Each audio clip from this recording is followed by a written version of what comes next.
देखो ध्यान दो, जैसे हमें ये क्वेश्चन करना है ना, sign 3x plus cos 2x बराबर -2। देखो ध्यान दो, जैसे क्या होता है यहाँ पर इस टाइप के कई क्वेश्चन आते हैं। जैसे कि मान लो अगर मैं ये क्वेश्चन करूं sine x plus cos x बराबर 2। अब देखो साइन और कॉस का सम 2 है, तो अगर साइन x कॉस x का सम 2 है तो ये सम 2 तभी पॉसिबल है जब दोनों ही 1 1 हो जाए, साइन x भी 1 हो जाए और कॉस x भी 1 हो जाए, है ना, मतलब सेम एंगल पर दोनों 1 हो जाए।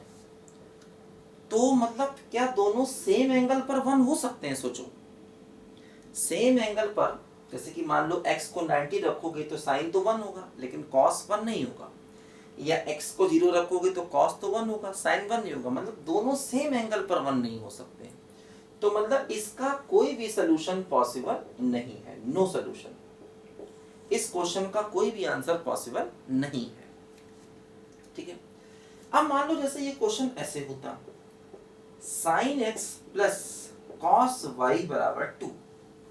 अब देखो यहाँ पर साइन x भी 1 होता और कॉस y भी 1 होता, तब दोनों का सम 2 होता। अब साइन x इक्वल टू 1 का मतलब साइन x बराबर साइन पाई बाई 2, तो x बराबर 2n pi plus pi by 2। देखो x का आंसर ये आ गया। देखो यहाँ पर एक्चुअली सेम एंगल नहीं है, x हो सकता है x पाई बाई 2 हो और y 0 हो सकता है, क्योंकि अगर x पाई बाई 2 हो जाएगा तो साइन 1 हो जाएगा, और अगर y 0 होगा तो साइन कॉस 1 हो जाएगा, कोई दिक्कत नहीं। तो सेम एंगल नहीं, इसलिए यहाँ पर ये पॉसिबिलिटी है। अब देखो कॉस y बराबर 1, तो कॉस y बराबर कॉस 0 लिख लिया, तो y बराबर हो गया 2n pi plus minus alpha. देखो x का आंसर ये आ गया और देखो y का आंसर ये आ गया, ध्यान दो, ठीक है।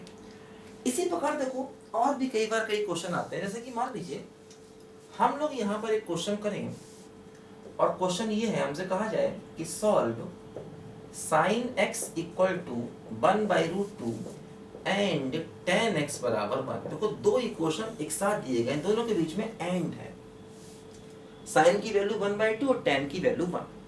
देखो क्या होता है इस प्रकार के क्वेश्चन को करने का तरीका। देखो जैसे साइन का पीरियड होता है 2 पाई और tan का पीरियड होता है पाई, है ना। तो पहले दोनों का कॉमन पीरियड निकालो। कॉमन पीरियड का मतलब एलसीएम लेना होगा।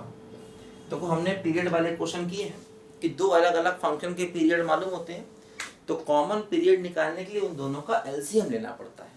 तो जैसे अगर हम इन दोनों का एलसीएम लें तो हमको 2 पाई मिलेगा, मतलब हमारा कॉमन पीरियड 2 पाई हो गया। अब हम क्या करेंगे, देखो कॉमन पीरियड 2 पाई है, इसीलिए 0 और 2 पाई के बीच में चेक करेंगे कि दोनों की क्या क्या वैल्यू आती है। देखो साइन x इक्वल टू 1/√2 है, तो यहां से x की पॉसिबिलिटी क्या क्या है, एक तो 45 डिग्री है, फर्स्ट क्वाड्रेंट में साइन पॉजिटिव होगा और सेकंड में भी साइन पॉजिटिव होगा, और सेकंड में एंगल क्या मिलेगा बोलो, 135 डिग्री हमको सेकंड में एंगल मिलेगा। देखो अब tan x इक्वल टू 1 कब कब होता है, एक तो फर्स्ट क्वाड्रेंट में होगा मतलब 45 डिग्री, और थर्ड में भी tan पॉजिटिव होगा, तो थर्ड का एंगल हो गया 225 डिग्री। देखो दो पॉसिबिलिटी आ गई, है ना। अब हम क्या कर रहे हैं, देखो एक्चुअली 0 2 पाई के बीच में देख रहे हैं, क्योंकि इनका कॉमन पीरियड 2 पाई है इसीलिए। तो 0 2 पाई के बीच में हमने इनकी वैल्यूज को देखा, है ना।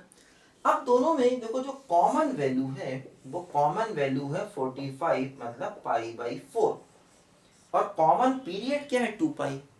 तो हम क्या करेंगे, देखो 2 के पाई ऐड कर देंगे, तो आंसर क्या आ गया 2 के पाई प्लस π/4 ध्यान देना, है ना। दोनों से जो x की कॉमन वैल्यू है वो क्या है बोलो 45 डिग्री मतलब π/4। तो हम क्या करेंगे, देखो π/4 में 2 के पाई ऐड कर देंगे, क्योंकि देखो कॉमन पीरियड क्या है बोलो 2 पाई, है ना, इसलिए उसका मल्टीपल क्या हो गया बोलो 2 के पाई। तो आंसर हमारा क्या हो गया बोलो 2 के पाई प्लस π/4। ये हमारे क्वेश्चन का फाइनल आंसर देखो यहां से आ गया।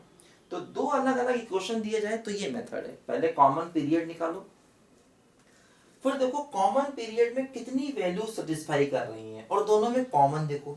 अब मान लो अगर दो वैल्यू कॉमन आती तो दोनों में अलग अलग 2k पाई जोड़ते हैं। जैसे मान लो दोनों में एक ही वैल्यू कॉमन आई है, अगर यही दो वैल्यू कॉमन आती तो दोनों में अलग अलग 2k पाई जोड़ते तो उस केस में हमारे दो आंसर निकलते। ध्यान देना इस बात को, है ना।